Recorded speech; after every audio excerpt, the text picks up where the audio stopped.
Continuamos con la historia que nos hace referencia Miguel Ángel Hualoto, sanviseño, nacido un 21 de agosto de 1962. Qué historia maravillosa, que nadie la conoce, o si la conoce no ha hecho trascendente. Me alegra, Miguel Ángel, que tú permitas que este programa se difunda la historia. Ahora vamos a hablar sobre la República. ¿Cuáles eran las leyes vigentes en relación a los pueblos originarios? Es cierto que para poder entender nuestra cultura y lo que los pueblos indígenas, incluyendo nuestra parroquia, ha logrado a lo largo de la historia, es necesario entender cuáles eran los mecanismos legales existentes que le tenían sujeto al indígena al poder establecido. En la colonia estableció la ley de protección, donde se nombraron a españoles que eran los llamados a proteger y a defender los intereses de los indígenas frente a los procesos de explotación, de dominio o de injusticias que se cometían de parte de criollos, de blancos y de propios caciques indígenas. Luego viene leyes que se establecieron desde el gobierno de Juan José Flores, leyes que se fortificaron en el gobierno de García Moreno, que sometían al indio atado a través de los procesos de dominación de la iglesia para que pasar del dominio del español, ahora el dominio de los criollos, porque la independencia hizo que los criollos tomaran el poder, antes lo tenían el poder español, y los indios ahora pasaron al famoso huasipungo, eran esclavos prácticamente atados al zipunguero, y el criollo era el dueño de las nuevas tierras, en la cual él era el dueño de los indígenas. Entonces, esas leyes permitieron, primero, que el indio no tuviera libertad, que el indio estuviera siempre, dependiera del trabajo esclavo que tenía en la tierra, en el obraje, en la tierra, y se inventaron el proceso de las préstamos, donde les prestaban dinero y prácticamente el indio vivía totalmente endeudado. ¿Ya? El trabajo era netamente esclavo, y como tal no tenía acceso a educación y vivía muy pobre. De ahí que el retraso que experimentan nuestros pueblos indígenas es grande, porque si bien en la época anterior, como le decía, Sámisa era una de las parroquias pudientes, la que mayor impuestos generaba al Estado, gente rica, cuando llega la República, esa riqueza se desverdina. ¿Por qué? Porque los criollos ahora expropiaron incluso las tierras que tenían los caciques, fueron expropiadas, fueron prácticamente robadas. Entonces, esa situación es que el indígena enfrenta a la República en un dominio mucho más fuerte que lo tuvo durante la época colonial. ¿Los indios, raza desgraciada? La pregunta que impide el desarrollo del Ecuador. ¿Quiénes sustentaban esta idea y cuáles eran sus argumentos? Analizando documentos de la época, vemos de que los famosos nobles de la ciudad, los grandes terratenientes serranos y los grandes exportadores de cacao en ese entonces, de caucho, de café del Ecuador, cuando el Ecuador experimentaba un boom, ellos formaron el Congreso, y justamente cuando Eloy Alfaro levanta el tema de los indios, de la liberación de los indios, de la incorporación del indio a la actividad, a la República, ellos hablan en documentos oficiales de que los indios son el impedimento del desarrollo del país, de que si no fuera por ellos, Ecuador ya sería el primer mundo. Es la raza desgraciada, los infelices, los pobres, los rechazados. Pero, ¿por qué estaban así? ¿Quiénes los llevaron a esa situación? Entonces, dicen, ven al vago, al indio vago que no quiere, al indio sucio. Pero, ¿quiénes le sometieron a esas condiciones de vida? Cuando ni siquiera tenían una muda para pasar un año, y los sueldos no les pagaban. Cuando les obligaban, les mataban de hambre. Había gente que moría en los cultivos, moría en los obrajes, porque no eran pagados, no eran cubiertos, violentaban las propias leyes que ellos mismos aprobaron. Entonces, esa raza de desgraciados, de infelices, realmente no lo eran. Era una raza oprimida, sí. Pero ese etapa de dominio hizo que mucha gente no sintiera una especie de ánimo, de ganas de hacer algo. Y eso se refleja mucho en nuestra música, la música indígena, la música triste. Y el pueblo, el indígena, se se alegra con música triste. Vas a ver el Yarabí, el fuego incaico, habla del dolor del indio, habla de su vida. No es de la vida alegre, sino es del dolor, pero del amor a su tierra, pero bajo el dominio y el pie que le sujeta al suelo. Esta es la historia contada por Miguel Ángel. Hablemos un poquito sobre los vientos de la relevancia que puede mencionar sobre Zambisa en este periodo de la historia. ¿Qué papel se jugó ahí? Bueno, sabemos de que con el desarrollo de la República ya se empiezan a formar los famosos centros urbanos que requerían mayor infraestructura, una replantificación o replanteo. Y como te decía anteriormente, ya el sistema de abastecimiento de aguas a través de los fondos que hacían los de Nayón, los de Zambisa, ya no eran suficientes. La demanda de agua era mucho más grande. Si antes tenían sequías en canales abiertos, ahora se requería ya un sistema diferente, porque el ganado iba a beber directamente las sequías y defecaba, y de ahí tomaban el agua a la ciudad. Entonces, se requería un nuevo sistema. Entonces, se introduce y se tecnifica el proceso utilizando profesionales de Europa. Pero otra vez, ¿quiénes ejecutaron ese trabajo físico de construir y de diseñar esa ciudad? Los indios de Zambisa. Están en las primeras plantas de tratamiento, gente de Zambisa. En los primeros sistemas de canalización desde el Pichincha, gente de Zambisa. Poniendo las tuberías, gente de Zambisa. Y con eso no digo que no hubo gente de otras comunidades, pero el principal fuerza de trabajo fueron los Zambisas, Pillajos y Coyahuasos. Ya, eso. Y luego viene el proceso de tecnificación ya de basura. Empezaron primero rellenando con poco de basura en la propia quebrada 24 de la 24 de mayo. En la zona de Belén también era el basurero. ¿Quiénes se encargaban? Los zambiseños. ¿Ya? Entonces, en todo lo que significa electrificación, de construcción de calles, la construcción de la infraestructura, la exportación de vehículos, de fuentes de energía, de alimentos, de materiales de construcción, todos, nuestra gente estuvo ahí poniendo su físico y su tiempo. Bien, miren, estas cosas mucha gente no lo sabía, estoy más que seguro.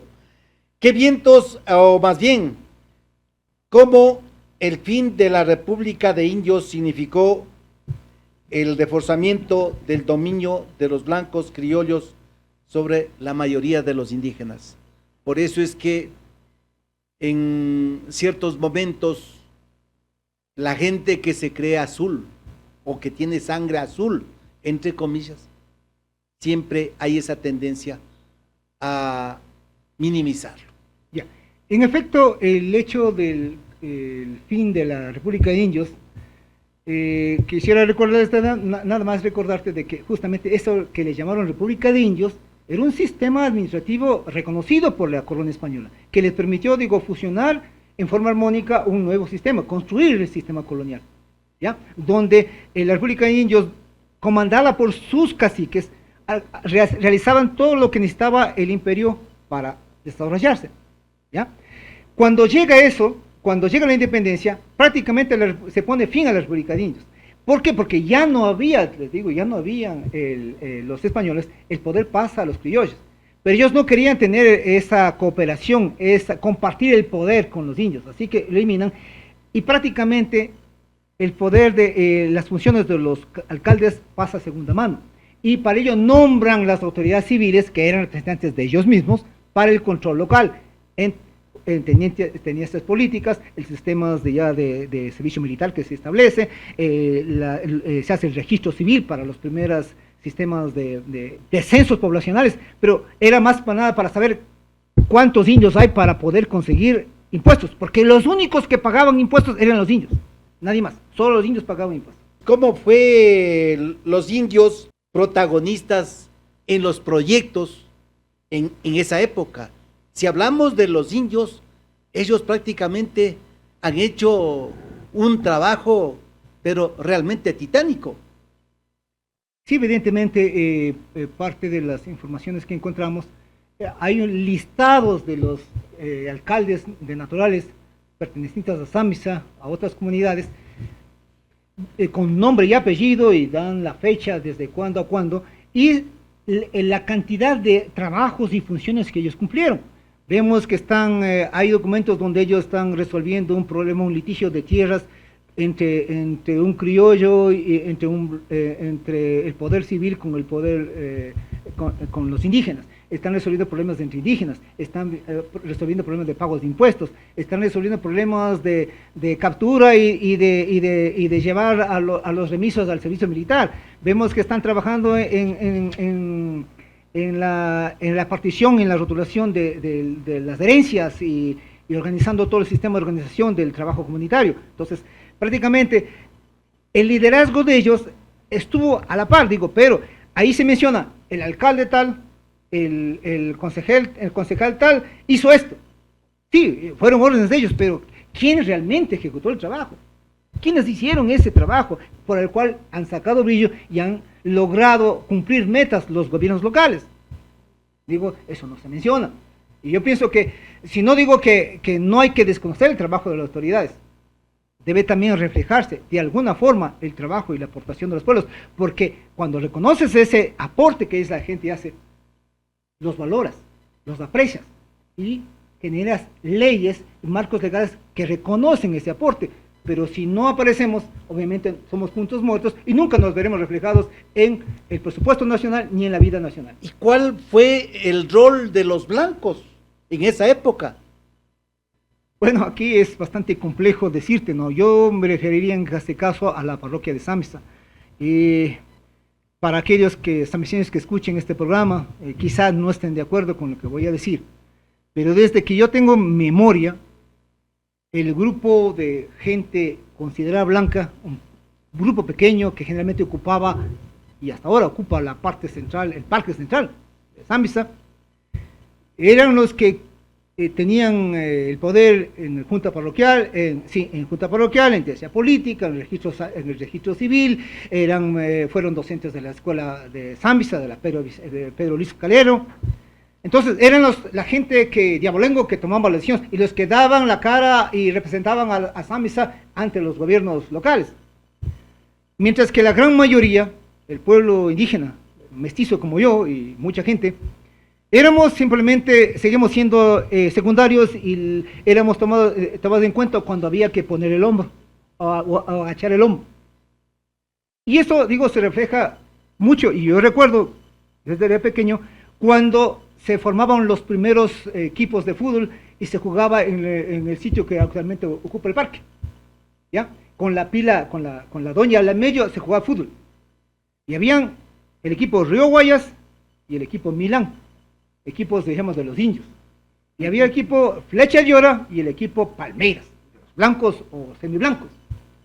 Entonces, más allá de la competencia deportiva, era una competencia entre dos bloques. O sea, era un pecado ganarles, porque ¿cómo un indio le va a ganar al blanco? Entonces, generalmente estos partidos terminaban en batallas campales de puñetes, de piedras, de chahuarquerazos y de todo.